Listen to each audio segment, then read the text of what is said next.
Hi, everyone, and welcome to the weekly philosophy chat. My name is Claire Foster, and I'm joined today by Dotan Rousso.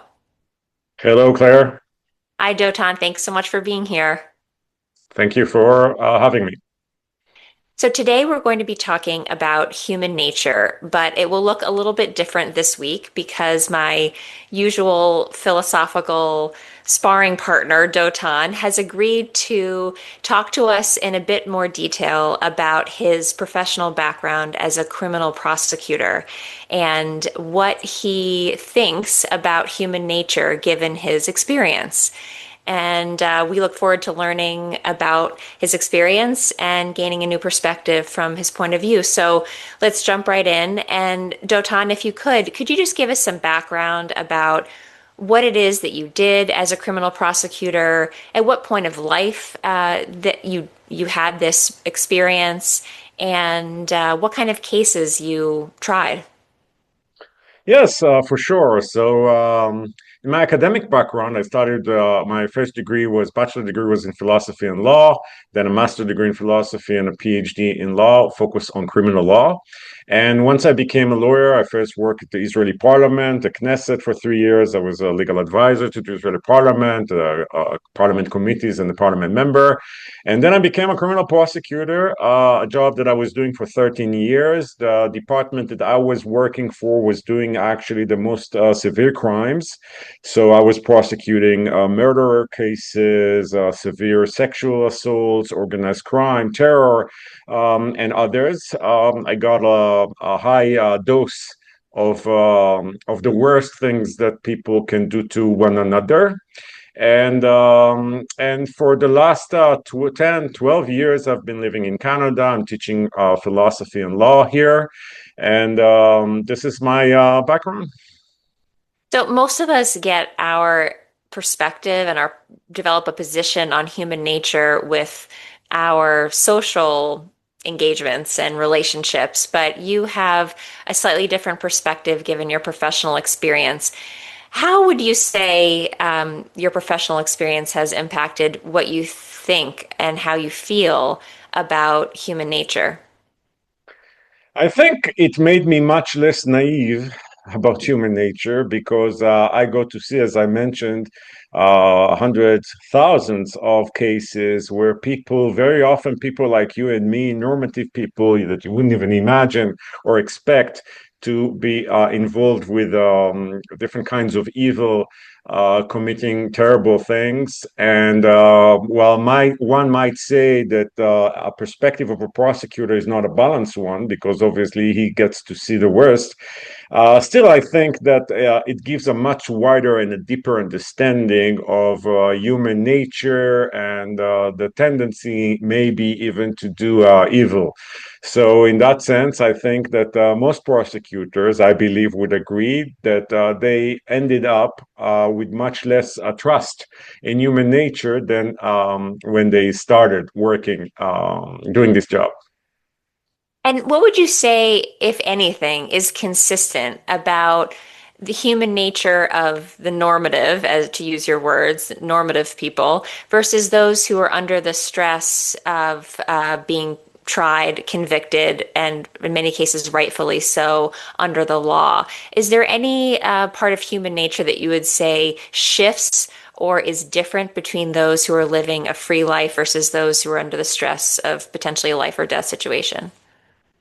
Well, first of all, I would say that when we use the term normative, we may be more specific in what we mean. Usually, we mean people who are acting in accordance to the law, in accordance to the social norms. That doesn't necessarily say a lot about what their true nature is, what they're capable of, because there are many reasons, many incentives to act in accordance to the social norms and to the law. Otherwise, of course, you might face consequences. So I'm not sure that being a normative tells us necessarily something about the personality, but rather more about the record.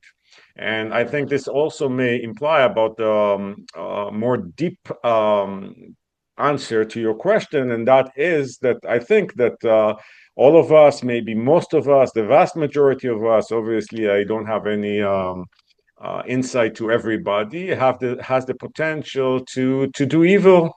I think it's very much rooted inside us, and there are certain triggers that may lead to this. Of course, the trivial ones, life circumstances. It is a known fact that people who are coming from socioeconomic background are more likely to commit crimes. People who are victims themselves for terrible life circumstances, for abuse, sexual, physical, sometimes by the people who are most close to them, their parents, are more likely sometimes to be involved in certain crimes. But you can see, and I think that is one of the things that you discover as a prosecutor, that there is no necessary connection between the two. People can have a very reasonable life and still end up committing evil, not just crimes. I use more. In this context of human nature, I think I'm more addressing evil in the context of criminal law, but not crimes necessarily, because some crimes do not require evil necessarily, right? If someone in a high position at the bank steals money, then of course he's causing harm, but this doesn't necessarily require a certain kind of evil, right?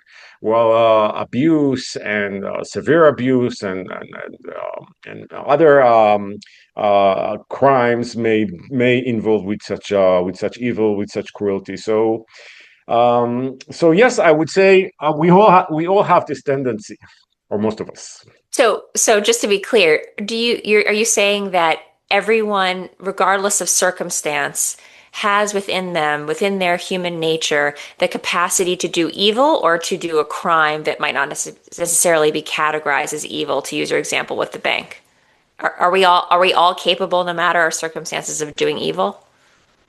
Definitely the second category, right? And also, I would argue that most of us are capable of also applying to the first category, that is doing evil. Yes.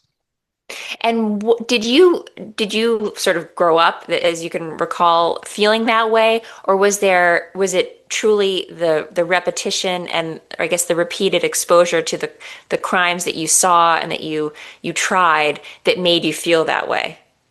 No, I was very lucky to live a very privileged life in a sense, great family, great background, no financial concerns.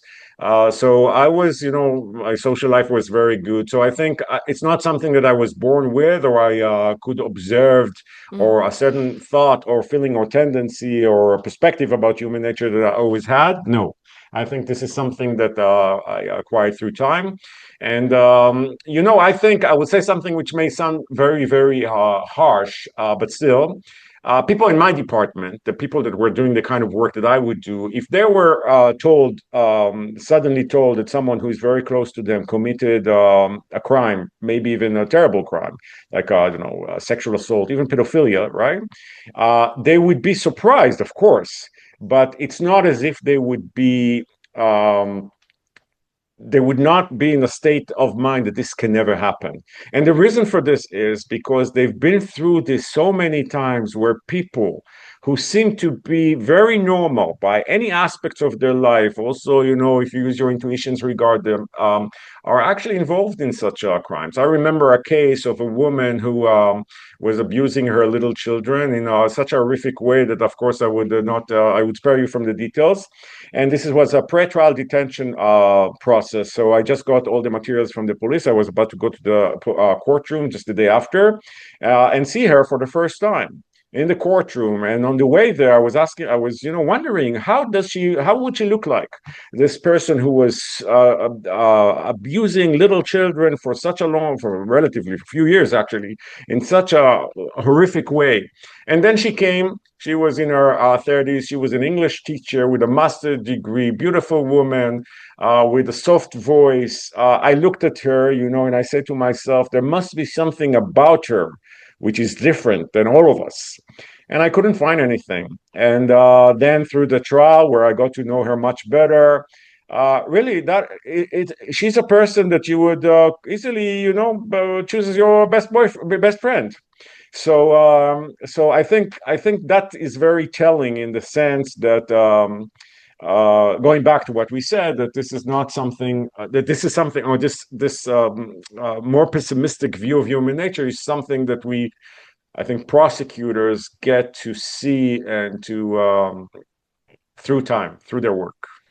Yeah, and that's a very hard story to hear. And I think as someone who hasn't had that professional experience, I think my default assumption is that terrible people people do terrible things because of their circumstances, like you said, if it's a socioeconomic issue, or perhaps they were have love in their heart, but they too themselves were abused as children, and that affected their wiring in some way, and they were compelled to continue the pattern of abuse, or what have you. It always seems like there has to be an explanation within one's circumstances, either their current circumstances or their circumstances from growing up. But what I'm hearing you say is that that's not always true. Is that fair?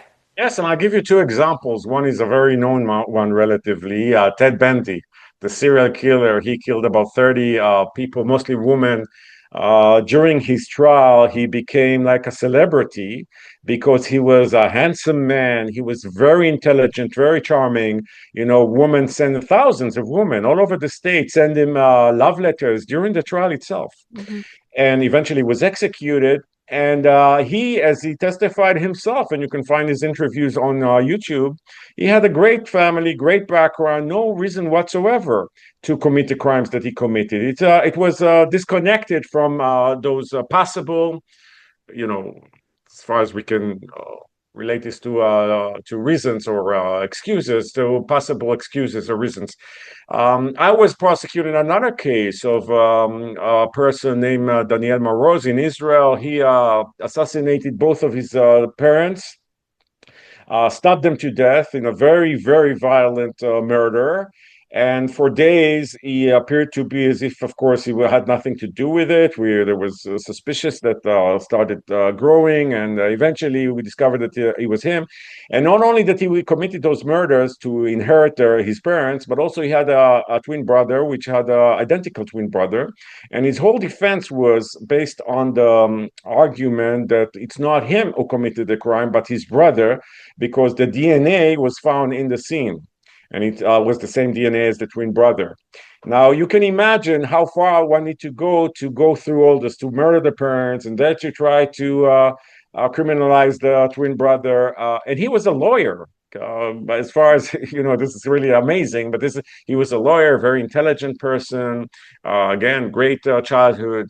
So no, and these are just two examples. No, I think that evil is something that is rooted inside us in more on a bigger scale, as you can see, for example, the Second World War, right, where young people were taking part in the worst actions of executing, putting into gas chambers millions of people, and the collective, or a major part of the collective, was taking part of it in this, either actively or passively. So I think this is again very telling about this tendency, the potential that we all have to do evil once circumstances allows it, especially when there's legitimacy. And maybe the most crucial aspect is when people to think or speculate that the chances that they will be caught and they will be held accountable is low. Well, that's an interesting point that I definitely want to come back to. But before we go off on that point, I want to dig just a little bit deeper about if you believe that there's evil within us all and that it can come out regardless of your upbringing or current life circumstances, then do you have any thoughts about what that trigger is to bring it out? And particularly in the case of, and I'm not familiar with Ted Bundy's upbringing or general, life experience before committing all these atrocities, but if you want to use that example or another one. But what is it that catalyzes what you say is an inherent part of us all, if it's not something that these people have experienced themselves? I think it's a mix of different things, and in some people, there would be, just part of it. Or first of all, I think we're driven by self-interest. So whenever there's a self-interest involved, a reward, an incentive, then we are much more likely to compromise on morality and sometimes even to commit evil. Another aspect, I think, is that many of us holds different kinds of aggressions inside them, wounded ego. It doesn't need to be based on, on a clear facts or, a certain childhood. It is something that people, sometimes very successful people, also experience in themselves for because of whatever reason. And this leads to all sorts of aggressions, hidden aggressions, suppressed aggressions. And I think many people have those aggressions. Sometimes you see it even in simple, very simple and minor incidents. Think, for example, when you're driving your car and you're someone just, passing you and acting very aggressively towards you. And you would say, where are all those people? I mean, this is not the way people behave usually. But there's an opportunity for them to release a certain aggression, and they release it, especially in these circumstances, because there's hardly any accountability. You don't know that they keep on driving, and that's it. So they can just set this free, right? And so I think there are psychological and factual and biography explanations for this, but and it's a mix, and then different people act differently in this. I mean, there are different factors that leads them to um, to get involved with evil or doing evil. Yeah, I can't help but think, and just because I don't have the professional experience and life experience that you do, because I haven't seen what you've seen, but that there has to be some sort of core difference between the part of us that might be universal, which is grounded or driven by self-interest, and what you're saying is a part of, again, what you're saying is all of us who have the capability to do evil. I feel like I'm personally not sold on that. Because I haven't seen it. I'm not saying that that's wrong, but I personally haven't seen enough of that pattern to believe that that could be true. But what does ring true is the idea of accountability.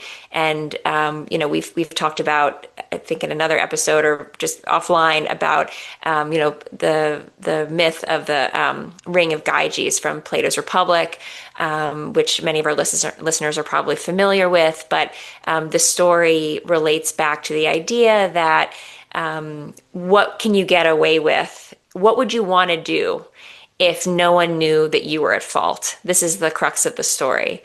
And I'm really interested to know if you think that if that plays into both those who act out of self-interest, again, the banking example, for example, where you're not necessarily hurting someone in a physical way, and then those who are committing more evil crimes, as you suggest.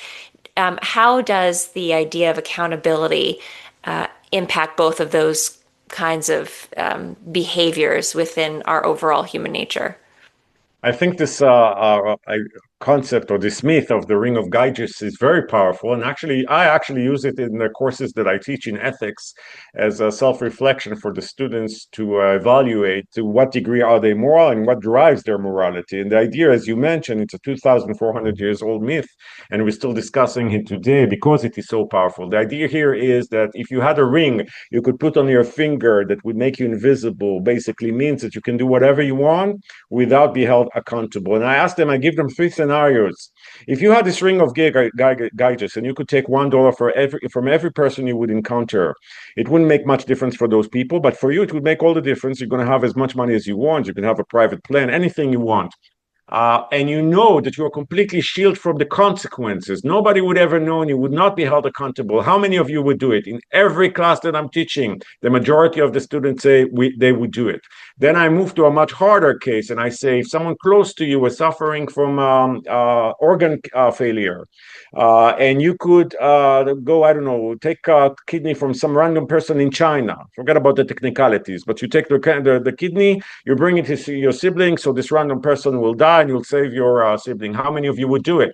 Knowing with certainty that you will not be held accountable, the majority raise their hand. And then I give them even a much more light example, and that is that they could listen, they could hear everything they want to be the fly on the air under a wall, in with the person they're in love with, or the White House, whatever that would be.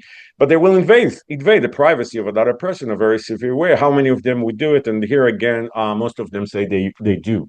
And what you get from this is that when someone self-reflect on himself with honesty, then what he may very often considered as morality is actually risk management. And people are not doing those things because they don't want to get caught. But once you take this possibility of them paying the price for it, all of a sudden people are willing to go as far as being thieves, being murderers, even. And so on. And I think this is very eye-opening in the sense that it tells you a lot about your own nature, other people's nature, and it can also explain why is it that people do crimes and do evil things. We know as a fact that one of the biggest factors that can predict the amount of criminality, the potential, and so on, is the chances for being caught and to pay the price, and actually to pay, to be punished. In countries where the chances are low because of lack of enforcement or corruption or whatever that would be, crime is much higher, and the other way around. Not because the people are different in their DNA, right? Not because people are different in their morals, in terms of their essence, but rather because you took away this factor of consequences. And once you take it away, you end up with people committing crimes. And even a more daily thing, it's a known, as far, what the data tells us, that infidelity, for example, is relatively common, right? I don't know, 30, 40% in the Western world. Now, one would ask, how can that be? Infidelity is immoral. And it's not so that 30, 40 percent of the people are immoral. But what's unique about infidelity is that, in a sense, it enjoys the ring of Gyges, because infidelity is something that happens between two people, usually in secret, when nobody knows, and they both have an interest not to reveal that. And that is why they assume that they are shielded from the consequences. So supposedly moral people, in any other context, are actually compromising their morality in this context.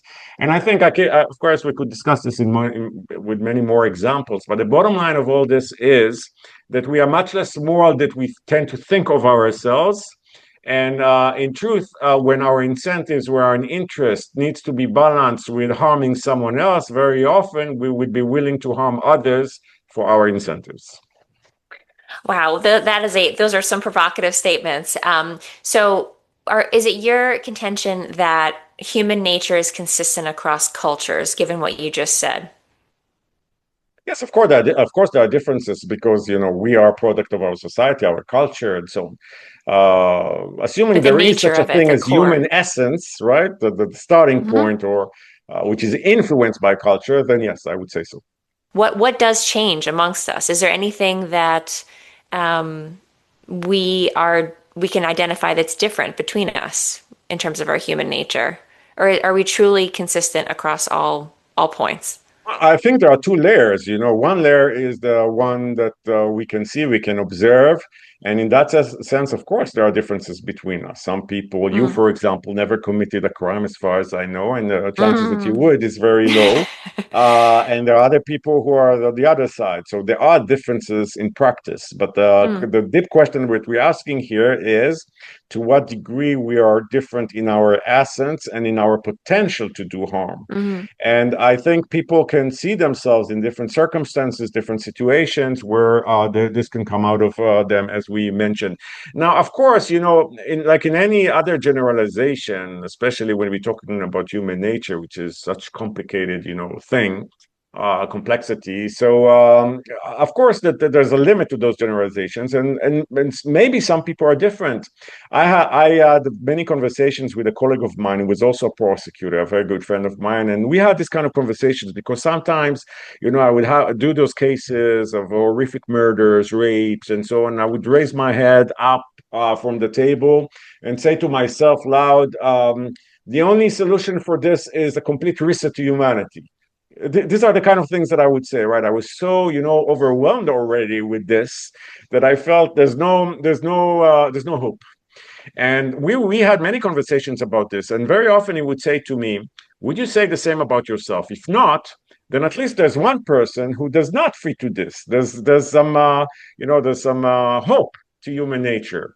And if not, then you should admit that you can actually see these things, these characteristics in yourself. And I always struggled with this, because again, there are so many different layers about us, even in the context of the way we see ourselves. We suppress certain elements. We convince ourselves with certain elements. We tend to stick with thoughts which are more comfortable about self-reflection. So it's really hard to tell. I think that people, again, this trigger exists in most of us, including you, Claire. I'm sad to say, not as a personal statement, of course, right? As part of humanity, and if the circumstances were there, then it would show up. Yes. So, how do you know that you're right? So, how do you know that your perspective has given you information that is true versus so many others' experiences? Most of us have not been criminal prosecutors. We've had other life experiences, some which have illuminated terrible things, just not in the same context, and might have come to different conclusions. So, how do you know that you're right about this? Well, that's a very good question. I can never, in the ultimate sense, I can never be 100% sure that I'm right about anything, including this. It's just my best judgment, which is based on the spectrum of things, cases that I saw as a prosecutor, combined with my wider understanding of human nature in different contexts, Mm. combined with this. And also from kind of a theoretical, philosophical point of view, we just discussed the ring of Gyges and what can we learn from this about our true nature. And this is, just a random poll, right? I'm asking students, and again, the majority of them. If you went to a prison and you met, let's say, murderers, you would find that all of them had a very good reasons for committing the terrible crimes that they committed, whether it was a financial incentive, whether it was jealousy, whatever that was. Yeah. So there's always an incentive. The question is, what happens when the incentive is very, very strong? Again, the ring of Gyges, and I think other understanding of human nature aligns with this interpretation, I think. And you can see, again, we can observe this from so many different angles. People who love one another very much, they stay with one another. Then something happens and they're becoming the worst enemies of one another. They would devote themselves, to harm the other person, to causing pain, because they themselves were hurt, right? They were put Yeah, sure. in a position where this trigger, one of those triggers, was exercised, and now they're acting in accordance to this. And some people, people like, again, like you and me, people that you would never imagine, are willing to sacrifice everything just in the name of this revenge, whether they call it this name or not. Sometimes even their own children um, well-being. We see this all over us. I mean, I think it's not, and on a major scales, different times in history where the majority of people were aligned with terrible acts and atrocities and whatever that would be, just because it became the mainstream, just because there was legitimacy for this, just because they thought that they would not be held accountable. I think the evidence are very, very strong. Now, of course, there are many people who do not do that. Although even in this regard, we're talking about criminal offenses. Not, of course, there are a lot of different kinds of evil that are not crimes. People can be very, almost evil parents, right, to their children, even without physical or sexual abuse. They can be people can be very in an evil way to their partners, to their parents, to certain friends of them. On smaller scales, this is something that exists still, and many people are not in a position, again, in terms of the risk management. They are not in a position to take the risk. It doesn't make sense to them, so they eventually do not act in accordance to those triggers. So that's my best answer to how do I know that I'm Mm. right.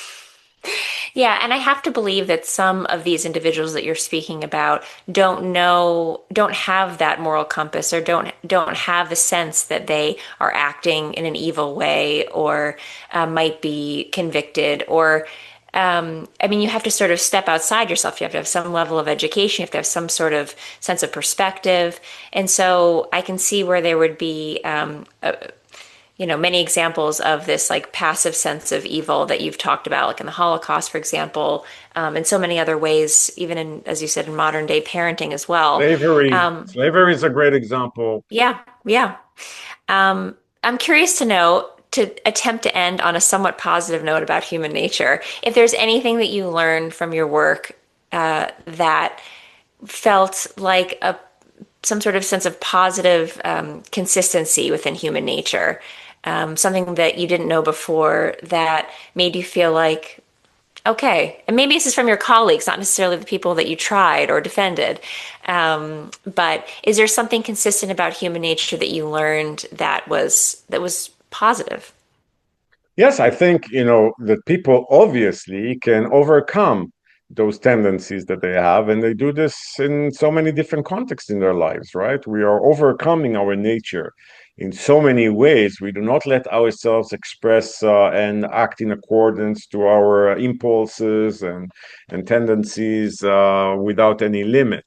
And for this, very often we use self-discipline and self-control. And in that sense, yes, of course, there is some light in the sense that there are people who are capable, many people, majority of the people who are capable to suppress those triggers, those tendencies, and use their self-discipline. There are people who are can change themselves in this regard, that they can become much more self-disciplined and shift themselves from their natural tendencies.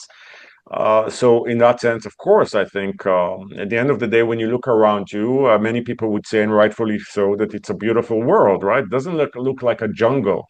And I think that is probably the possible counter argument to what I suggested about human nature. That if human nature was as I describe it, then how did we achieve all the things that we achieve? How do we cooperate the way we do? How do we, the place where I live, where you live, there's hardly any danger, and I think all those things exist align with one another, and it's a matter of balance. It's a matter of progress sometimes, and there are a lot of success also in this regard. That people do Hmm. succeed to overcome those tendencies. So this conversation is more about the essence of things. It might have practical implications. For example, if you acknowledge that wherever there's a legitimacy to evil, evil will appear. And that's a very practical acknowledgement, because this may tell you something about the danger of certain social trends and why they can get to where they get, even in societies that appear to be immune from getting there. Mm. It can be useful, I think, in the context of how you managing your life, right? I think a certain amount of suspicious, or being careful is useful. So I think it's more on the philosophical level, not of course necessarily in the practical level, because the vast majority of us are not involved with evil. Hmm. Not Well, now because they I'm, don't have the capability to be I was evil. just going to say, That and is the point. and now I'm going to be looking at every single person I pass on the street and wondering whether their first brush with evil will be some sort of physical Welcome to the violence. club. I've been doing this for a long time. Oh, wow. Well, that is not necessarily the world I want to live in, but I really do appreciate your perspective on this. And thank you for sharing so many of the details of what you did, all the important work, and for this great conversation. Thank you.